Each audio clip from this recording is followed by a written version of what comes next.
ఈ మధ్య నువ్వు ఇంత ఆలస్యంగా ఎందుకు వస్తున్నావు? యాడ్ నుంచి వస్తున్నావు? కాలేజ్ నుంచి. ఇంకెక్కడి నుంచి? ఎక్స్ట్రా ప్రాక్టీస్ చేస్తే లేట్ అవుదా మరి? అవును, మొహానికి ఆ దెబ్బేంటి?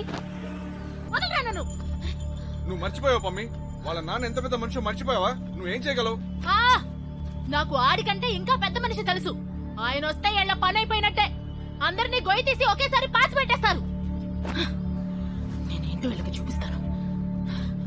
నువ్వు చూస్తా ఉండు. అరే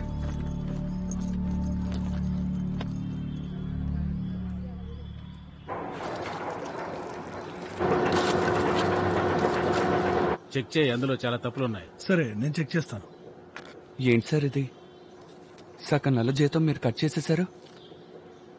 దీంతో నేను ఇంటిని ఎలా గడుపుకోగలను?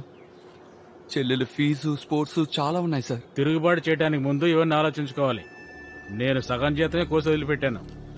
ఆ గొప్పోళ్ల మీద నీ చెల్లెలిచ్చిన ఎఫ్ఐఆర్కి ఈ పాటికి నీ ఉద్యోగం పీకేసి ఉండాలి. సత్య, నిన్ను కలవడానికి ఎవరో వచ్చారు.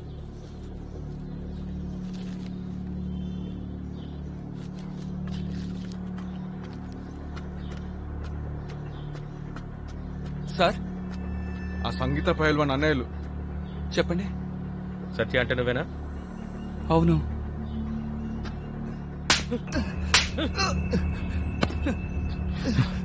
అలాగా జనాలు వీధిలోంచి పెళ్లివారు వెళ్లేసరికి కొమ్ములు వచ్చారా మీకు? లేదండి. లేదండి. ఏమేం సారు? నీ చెల్లెలకేంట్రా అంత పొగరు? సంగీతం మీద చెయ్యెత్తుతుందా? అయ్యా లేదండి, లేదు. వాడికి తెలియదన్నాడు. నువ్వు చెప్పు, నీ చెల్లెల్ని ఎక్కడ దాచిపెట్టా? నాకు నిజంగా తెలియదండి. నిజమండి. చెప్పరా లంచా కొడక. సారు, మా పమ్మి కొట్టిందా? ఎక్కడో ఏదో తప్పు జరుగుతుందండి. మీరు చేసిన తప్పుని సరిదిద్దడానికే వచ్చాను రా. మీ అందరి ఎముకలు విరగ్గొట్టడానికి. మీకు పొగరు మరీ ఎక్కువైపోయిందిరా.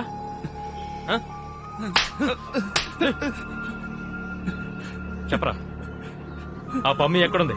సారు, కాలేజీలో ఉంటుంది. పమ్మి 2 వారాలుగా కాలేజ్కి రాలేదు. మధ్యలో ఓ రోజు వచ్చి ఈ పని చేసింది. మరి రోజు పొద్దునే కాలేజ్ అని చెప్పి వెళ్తోంది. కాలేజీకి వెళ్ళట్లేదంటే మరి ఎక్కడికి వెళ్తోంది?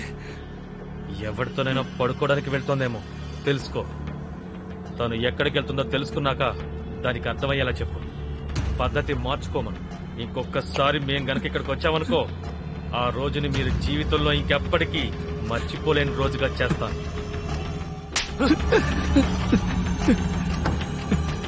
పదండ్రా.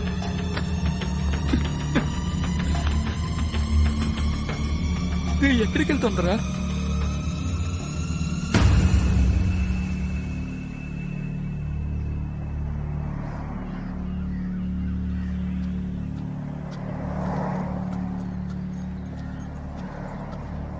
ఈ మధ్య నువ్వు ఇంత ఆలస్యంగా ఎందుకు వస్తున్నావు? యాడ్ నుంచి వస్తున్నావు? కాలేజ్ నుంచి. ఇంకెక్కడి నుంచి? ఎక్స్ట్రా ప్రాక్టీస్ చేస్తే లేట్ అవుదా మరి? అవును, మొహానికి ఆ దెబ్బేంటి? ఏం లేదు, సైకిల్ మించి పడిపోయాను. కానీ నువ్వేమో. చాలు, మీరిద్దరూ ముచ్చట్లాడుకోవడం ఆపి దయచేసి వచ్చి భోంచేస్తే సంతోషిస్తాను. ఈ రోజు కోచ్ గారు మా కోసం బజ్జీలు అవి తెప్పించారు. ఆకలిగా లేదు. ఏంటి, బజ్జీలు తిని కడుపు నింపేసుకున్నావా? 2-3 డబ్బాల అన్నం నువ్వు ఒక్కదానివే తింటావు కదే. అమ్మా, ఆకలి లేదని చెప్తాను కదా. ఈ మధ్య ఇదొకటి నేర్చుకుంది. ఇది తిన్నగా సమాధానం చెప్పదు. అమ్మ వదిలే, ప్రాక్టీస్ చేసి వచ్చినది కదా, అలిసిపోయి ఉంటది.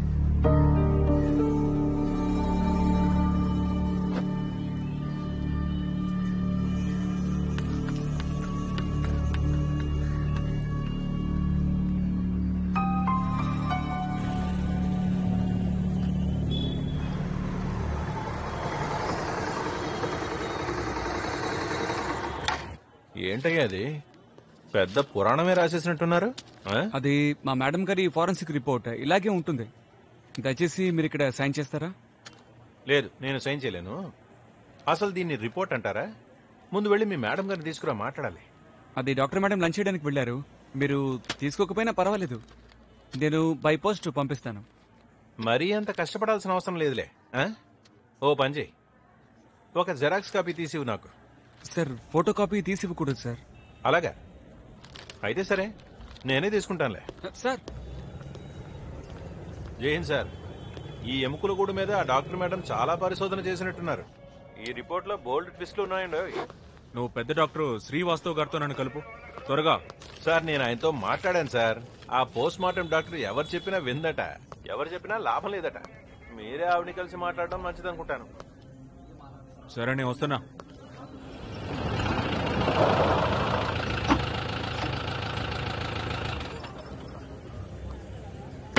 డెత్ మల్టిపుల్ స్టాబింగ్స్ వల్ల అయింది. దీని చెస్ట్, రిబ్స్ ఇంకా పెల్విక్ బోన్ వీటన్నిటి మీద షార్ప్ ఆబ్జెక్ట్స్ గుర్తులున్నాయి.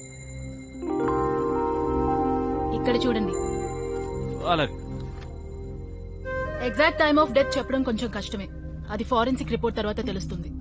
కానీ బాడీ డీకే అయిందాన్ని బట్టి చూస్తుంటే కనీసం ఇది 5 నుండి 7 ఏళ్ల దాకా మట్టిలో ఉంటుండాలి. దీని డెంటల్ రిపోర్ట్స్ తీసుకురమ్మన్నాను ఏజ్ కన్ఫర్మ్ చేయడానికి. మిగతా డీటెయిల్స్ అన్ని మీకు ఫైనల్ రిపోర్ట్స్ లో తెలుస్తాయి. ఇదేమన్నా తక్కువ? చాలా మంచి రిపోర్ట్ తయారు చేశారు మీరు. నిజంగానే మీరు ఈ ఎముకలు కూడా బాగా రీసెర్చ్ చేశారు. Thank you. థ్యాంక్ యూ ఎందుకు చెప్తున్నారు? నేను నా జాబ్ చేశాను, అయినా అస్థి పంజరం మీద కాదు, ఈ కేసు మీద వర్క్ చేశాను. కేవలం కష్టపడే కాదు, నిజాయితీగా ఈ రిపోర్ట్ తయారు చేశాను. తెలుస్తోంది. పోలీస్ వాళ్ళలా కాదు, చేతిలో పడాల్సింది పడేదాకా కాలు కదలదుగా. మీరు ఈ కేసు మీద దృష్టి పెట్టండి. ఒకవేళ మీలో ఏమాత్రం నిజాయితీ మిగిలిన్నా ఈ అమ్మాయిని హత్య చేసిన వాళ్ళని కనిపెట్టండి త్వరగా. అప్పుడు థ్యాంక్ యూ చెప్తే నాకు, అది విన్నప్పుడు మీకు సంతోషంగా ఉంటుంది. ఫర్దర్ డీటెయిల్స్ కోసం బాడీని బోన్ రిలేటెడ్ ఫోరెన్సిక్ స్పెషలిస్ట్ దగ్గరికి పంపించాలి. అన్నట్టు మీరు డిఎన్ఏ రిపోర్ట్ కోసం అప్లై చేయండి. అలాగే, తప్పకుండా. అక్విందర్ చెప్పు. మీ క్యాబిన్ కి రావచ్చా? వద్దు, నేనే వస్తున్నాను. ఓకే, ఎక్స్క్యూజ్ మీ, నాకు చాలా పనులున్నాయి. అండ్ యా, డిఎన్ఏ రిపోర్ట్ కోసం అప్లై చేయడం మర్చిపోకండి. సార్ ఆవిడ వెళ్ళిపోయారు సార్. ఆవిడ వెళ్ళిపోయారు అన్నాను.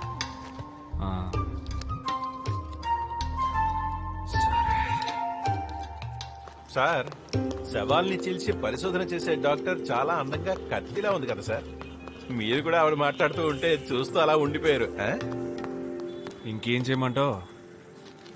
నన్ను 360 డిగ్రీలో ఒకేసారి తిప్పిన మొదటి అమ్మాయి తను. ఒకవేళ ఈ రిపోర్ట్ ఫైల్ చేసామనుకో, చేస్తే ఆ ఎస్పీ నన్ను ఉద్యోగం నుంచి పీకేస్తాడు. దీన్ని ఎక్కడైనా అతికించాల్సింది. మేడం, స్కెలిటన్ అమ్మాయిదా అబ్బాయిదా? హెడ్లైన్స్. మేము ఎక్కడికి వెళ్ళినా వాసన పసిగట్టి వెనకే వచ్చేస్తున్నాం. నీకు వేరే పనేం లేదయ్యా? సారీ, అఫీషియలీ నేను మీతో ఇంతకంటే ఎక్కువ షేర్ చేసుకోలేను. మీరు వీళ్ళనే అడిగి తెలుసుకోండి. వీళ్ళే ఈ కేసు ఇన్వెస్టిగేటింగ్ ఆఫీసర్స్. ఒక నిమిషం ముందుకు రా. Sir sir sir sir sir, ఈ కేసుని మూసేయాలని పోలీస్ కి ప్రెషర్ ఉన్నట్టు మాకు సమాచారం అందింది. అది నిజమేనా? ఇదంతా ఒట్టి అబద్ధం. మాకు ఎలాంటి ప్రెషరు లేదు.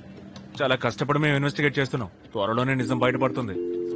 నీకు వచ్చిన సమాచారం తప్పు. సార్ ఇంకో ప్రశ్న.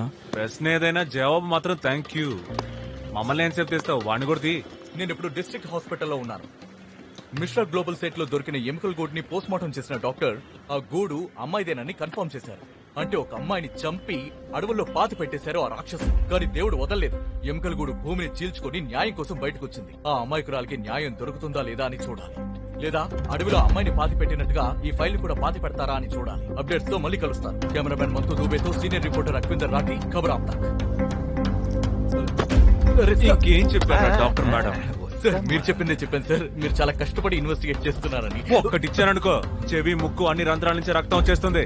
ల్యాబ్ కి ఫోన్ చేసి రిపోర్ట్స్ వెన్నే పంపమనండి. ఆ టేప్ తీరా. సార్ వదిలేండి సార్.